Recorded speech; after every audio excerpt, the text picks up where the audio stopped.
Yo, Glory Live Sessions. This one for the gang. You already know how I'm coming. Yo, skirt, skirt. Double 30 had me denied. Double 30 had me denied. Yo.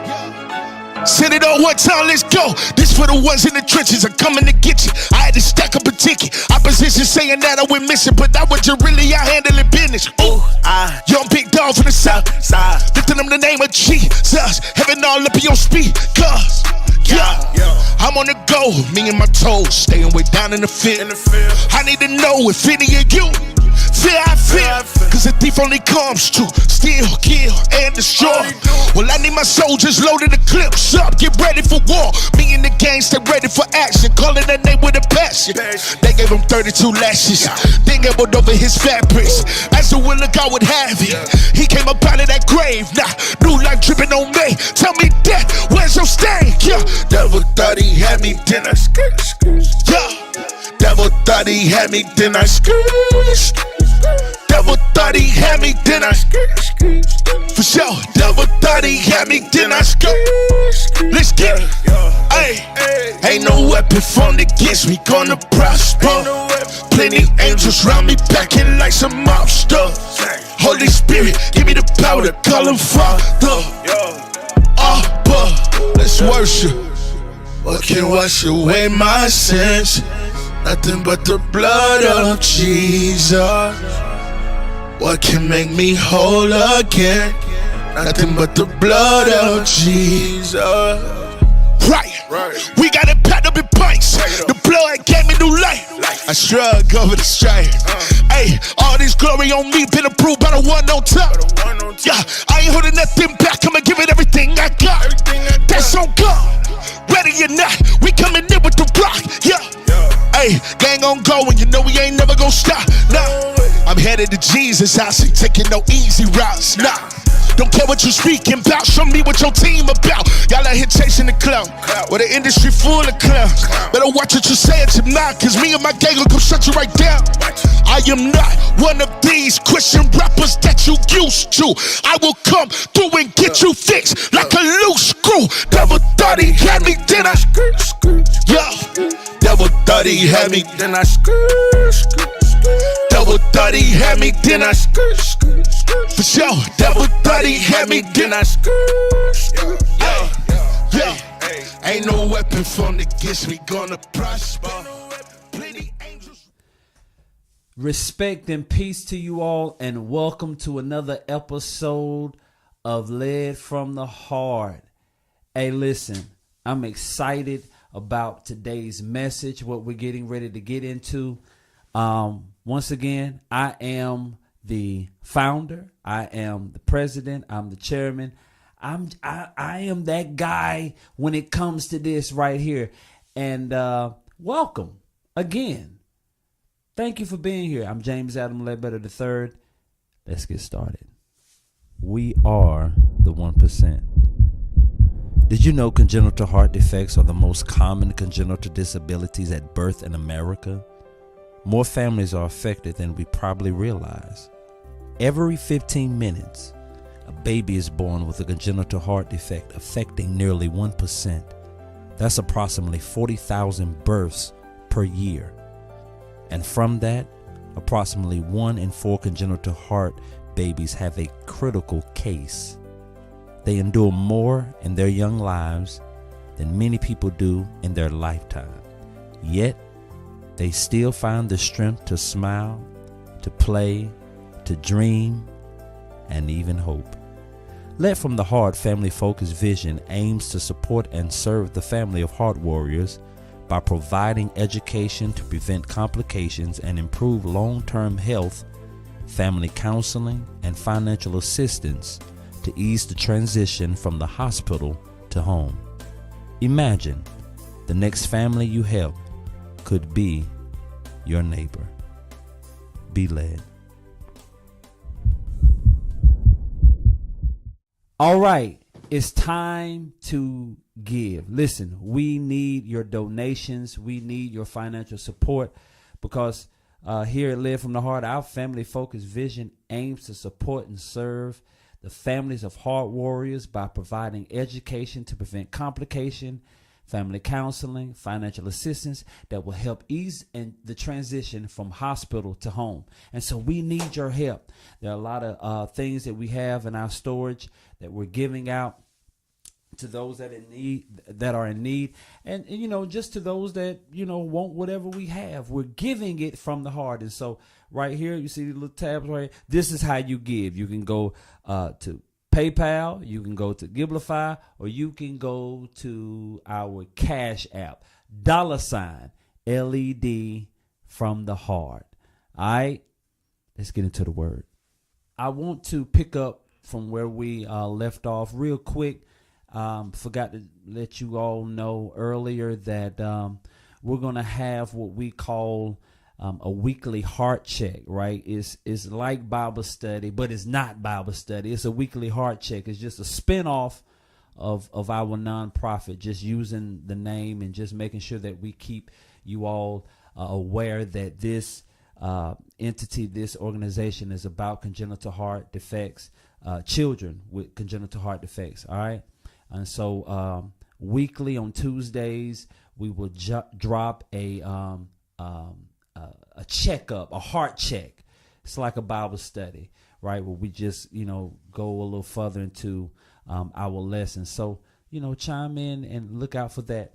Also, coming up real soon, one of our board members, Jamal, will be back doing our Thursday afternoon heart checks, right? And so Jamal is a personal trainer, and so on Thursdays we will have a physical heart check where you would just chime in wherever you are for like 30 minutes or so, and he'll get that heart rate going, get you pumped up, get you ready to do your thing. All right, so that's what we have going on. Let's go ahead and get into our lesson for today. Our thought. We've been talking about courage. We've been talking about courage, and I'm going to start with just one verse in chapter 1, the book of Joshua. I want to uplift verse 2 where it says, Moses, my servant, is dead.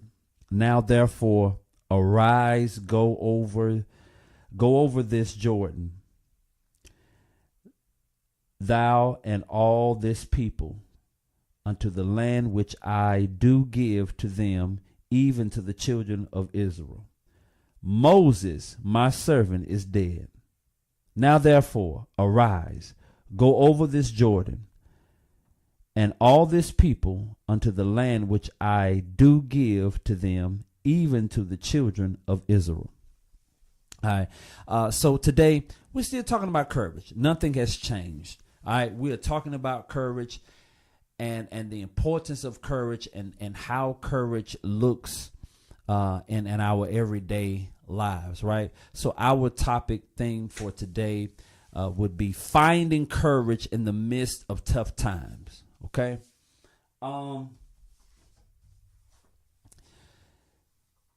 Adversity is defined as a condition marked by misfortune or distress. It is unfavorable fortune, adversity. It is something that we all have to endure, adversity. We're going to deal with adversity as long as we're dealing and around people. There's no way around it. I mean, I'm of the mindset, I know for sure that one thing that is guaranteed in this life is bills and problems. Both of them are created by people. Adversity is similar to those who, into sports and that play sport. Adversity is similar to two-a-days. I've played football, and those two-a-days are rigorous, dreadful, painful, and challenging. They're hot. You become frustrated during these two-a-days, right? You find yourself wondering why you're here. Why are you even sending yourself through all of this pain, all of this agony, right? But the purpose of the two-a-days are designed is designed to get you in shape and prepared for the stress that the season will bring.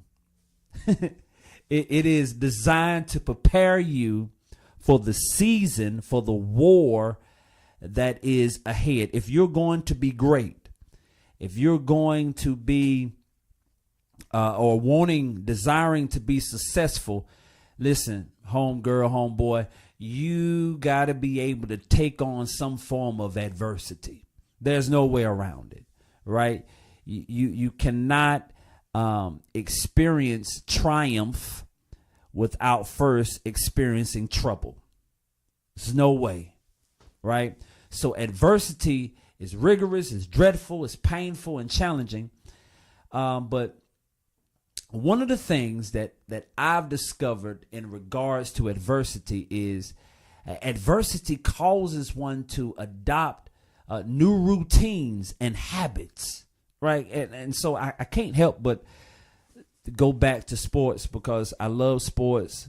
And as you know, you follow us, I'm always use some form of analogy, and sports is going to be one of them. Okay, so just stick with me. All right. One of the things that I've discovered in regards to adversity is adversity causes one to adopt new routines and habits. When I was going through the two-a-days, one two-a-day morning when we went, I remember my dad taking me, and I ate heavy. I remember eating heavy that day. Ooh, I remember eating heavy that day. Got out there because you run so much, and I was already a thin player. I was thin, and I'm trying to put on some weight because I'm playing football with guys who are bigger than me, and I need to put on a little weight because I've been thin all my life, right? And so my dad is just eat, and so I'm eating. And I get out there and I get sick. I get dizzy. And, you've heard stories about kids out there and playing football two-a-days, getting sick and dying. And I was just like, oh, my God, please don't let it happen to me. And so got sick. And my dad he knew that I had eaten too much. And so I had to adjust my diet and my routine and my habits, right? I could still eat before the two-a-days, but I couldn't eat Becky's and Mary's. Somebody talk back to me if you can, huh?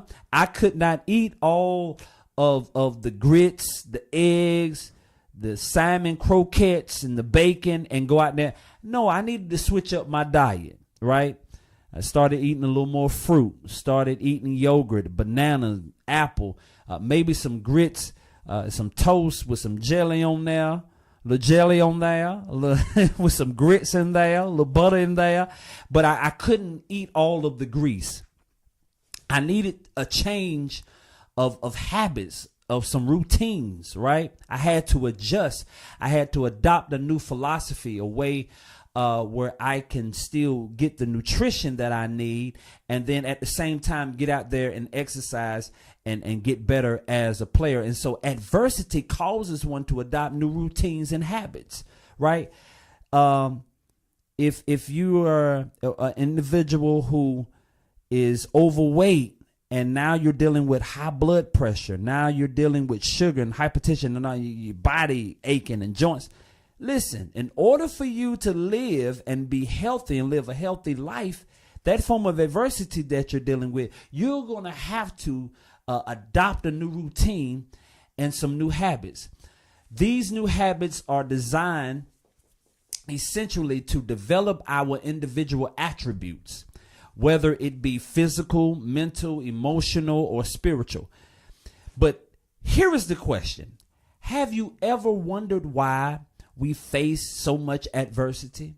Well, it's obvious that the adversity is formed because there is a lack of development concerning our attributes. In other words, God sees that we have desires, and there are some things that we want to do and we want to overcome.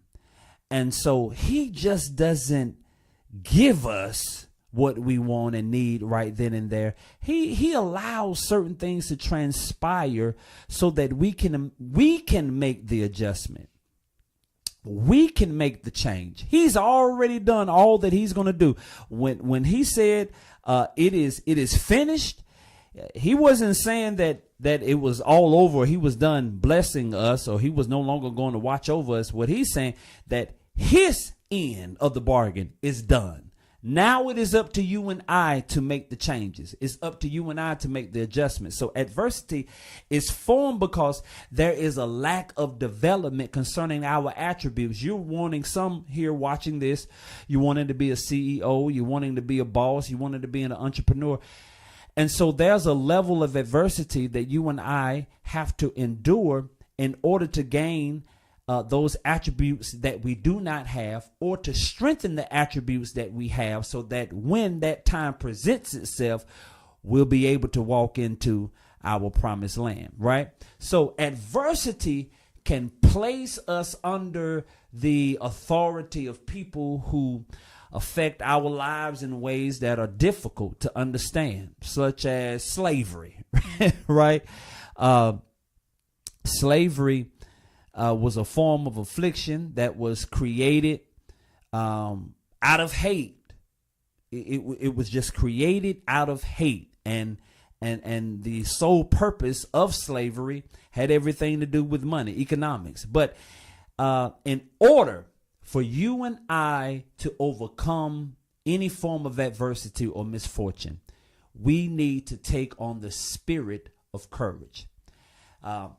As we're being overthrown by emotions, we have to take on the spirit of courage. As we're being overthrown by facts, as we're being overthrown by restrictions, limitations, obstacles, challenges, and even offenses, we have to take on the spirit of courage. We need courage. You need courage, not only to endure times of adversity, but also to make the changes that are necessary. Adversity has a way of compelling us to make these changes. That's what adversity does. It compels us to make changes. I had to write that word down. Compel. To be compelled means pressure or forced. Ooh, listen, I remember one summer going to a particular camp, basketball camp, right? I was very fond of my basketball skills, and I thought I was on my way to the NBA, huh? And so I was just accustomed to playing with guys that were in the neighborhood or, around me or whatever. I really never knew how good I was, and you never really know how good you are until you get out of your own comfortable environment, right? And so I got out of my norm, my comfortable environment, and I go to this camp, and I'm at this camp, and I'm doing my thing, huh? I'm doing, I'm doing my thing out here at the camp, right? And it was during the playoffs, right? When the playoffs was getting ready to start. And this one guy that I was killing, I'm talking about, I'm dogging him out. And I'm thinking that now that we're in the playoffs, I'm getting ready to do the same thing that I did earlier in the week during the playoffs. I'm going to dog this dude out again. But he made some adjustments. I told you earlier that adversity has a way of getting you and I to change our habits, right?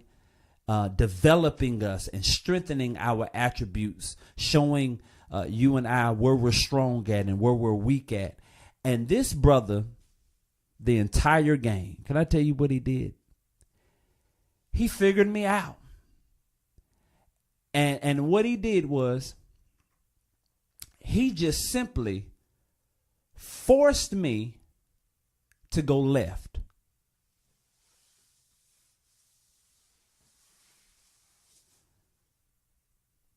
He just made me go left the entire game. Guess what? I had no left hand.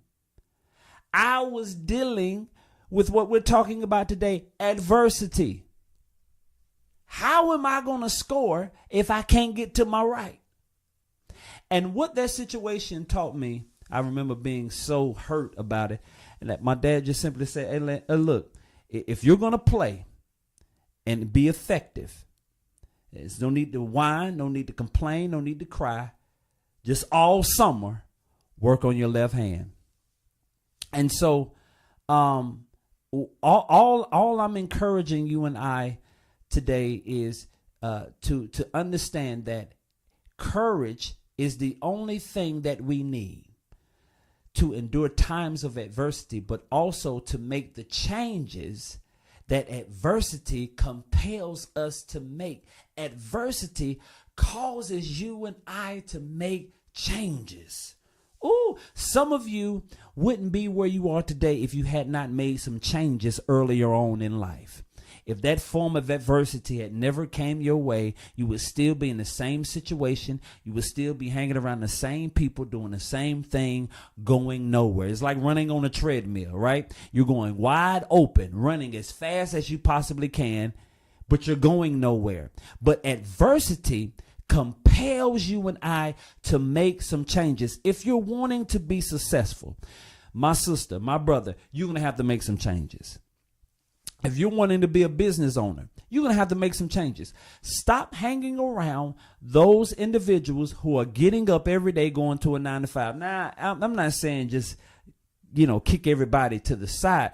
But what I'm saying is you and I have to get around like-minded people that are working towards the same things that are working towards the same thing that you're working towards. And so adversity compels you and I to make changes, some alterations. I was watching I believe I'm trying to think about exactly what game it was. It was Miami playing Boston last night. It was a seesaw battle, right? And then I saw Miami make some changes. They were compelled to make some changes because Boston started doing some things that began to offset their plans. And so Miami made a few more adjustments, and eventually they came out on top. Not only did they cover the spread, but they covered the money line. Huh? Tatum was getting ready to get loose. Brown was getting ready to get loose. And Miami made more adjustments. They were compelled to make more adjustments. And the reason why they're up in the series 1-0 is because of the adjustments that they made. And the only reason why they made those adjustments in the first place is because of the adversity that they were enduring. One thing I know for certain is that we can trust God to help us in moments of adversity.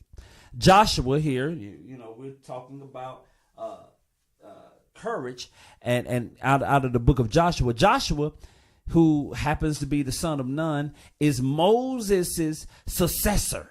Moses is now dead and gone and has elected a new leader to lead his people to a place he has been promised. So, before becoming Israel's leader, Joshua served Moses. He followed Moses. He took orders from Moses. Moses is now gone at this time. And now Joshua is out front and is the leader due to the seeds that he has sown. Ooh, Lord.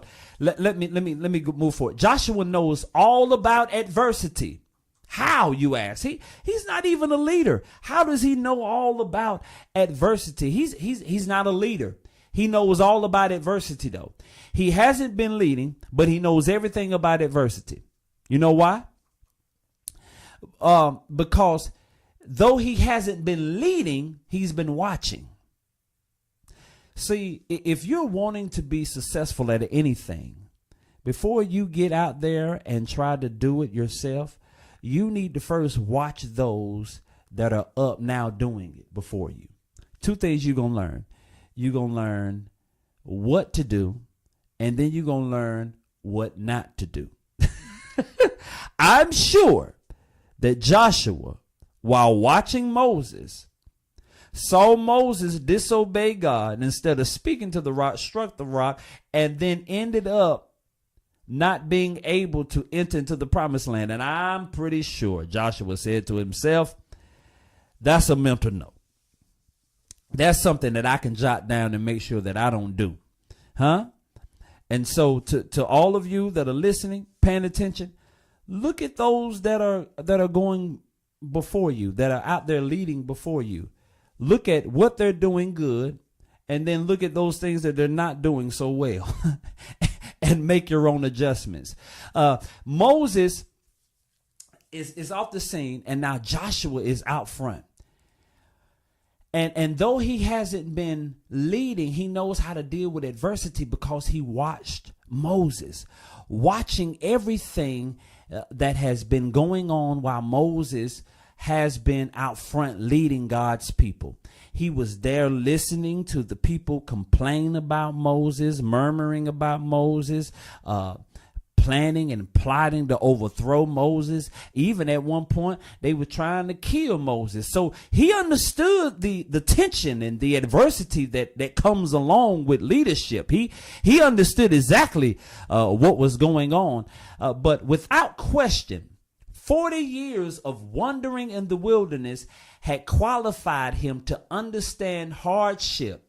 It qualified him to understand trials. It qualified him to understand troubles. It qualified him to understand physical, relational, and spiritual, emotional, and mental complexities. He understood all the ins and outs of adversity and all that a leader has to go through in order to be successful as a leader. So, as Israel's new leader, the only thing left for Joshua to do is to take up the spirit of courage.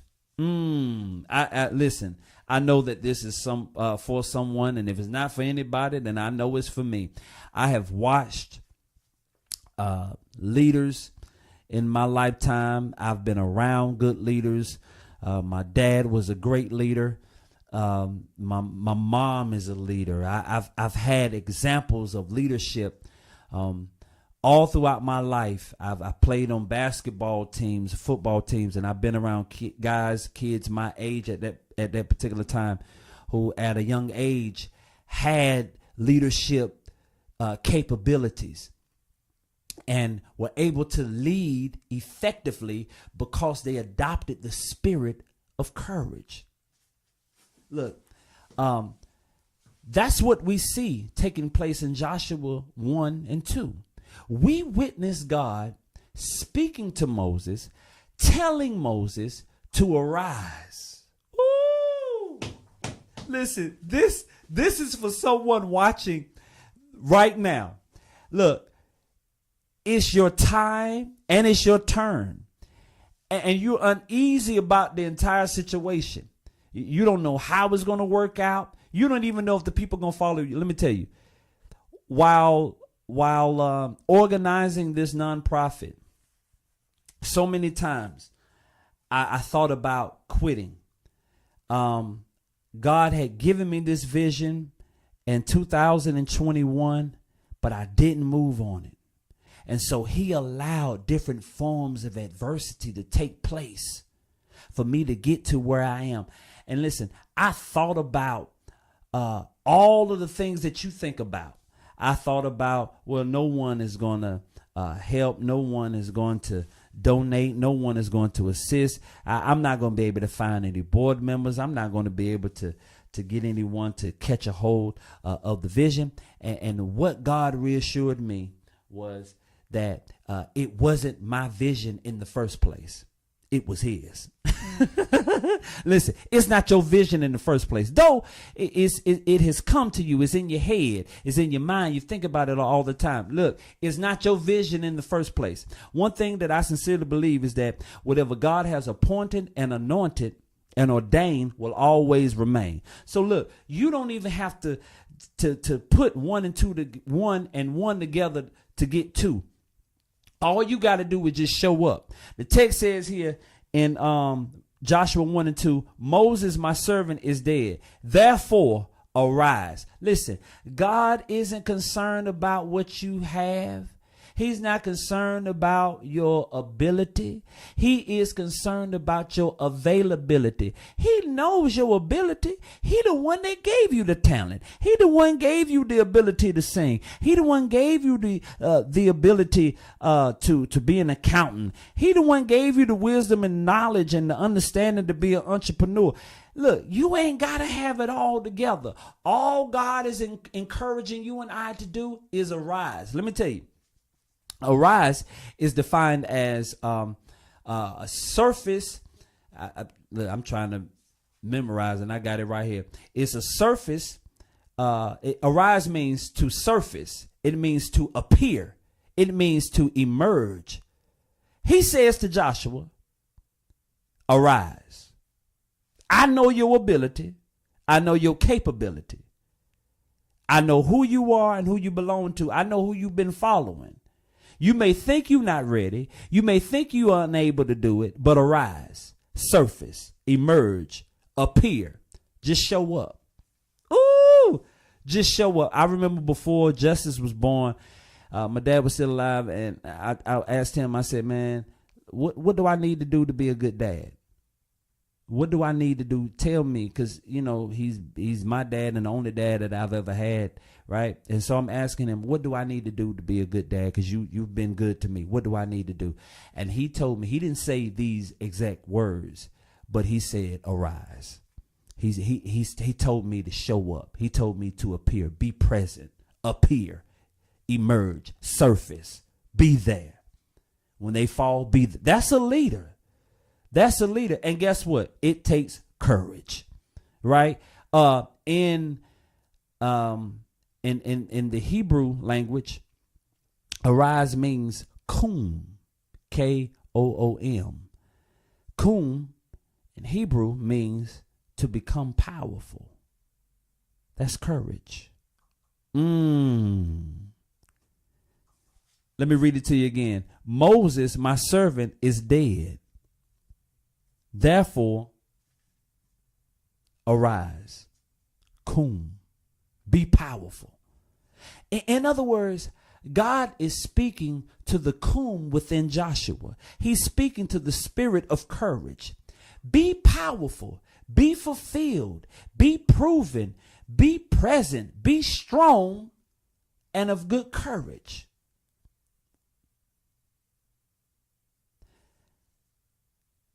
I got to close with this. I'm done after I say this. Last night, I was watching I Am Athlete with Brandon Marshall, Deshaun Jackson, and they were interviewing the GOAT. I'm sorry, not the GOAT. The GOAT has passed on. He's with the Lord, Muhammad Ali. They were interviewing a living legend, George Foreman. And George Foreman talked about a particular fight that he was in. And somewhere in the late rounds, the earlier rounds, he was knocked down. He said it was the hardest he had ever been hit. He lost that fight. But he said while he was down there on the ground, he had just been beaten by Muhammad Ali. And so while he's there on the ground and the referee is counting 1, 2, he said that he began to go through his bag of excuses. How many of you all have done that? Life has knocked you down. You embarrassed and you're afraid, really, right? You're afraid, and you don't know how this thing is going to work out. You're embarrassed. Everybody has watched you fall.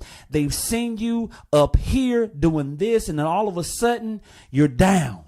All of a sudden, you've lost the house. All of a sudden, you've lost the car. All of a sudden, you lost your wife. All of a sudden, you lost your man. All of a sudden, you lost your job. All of a sudden, you've lost all your money. You're down.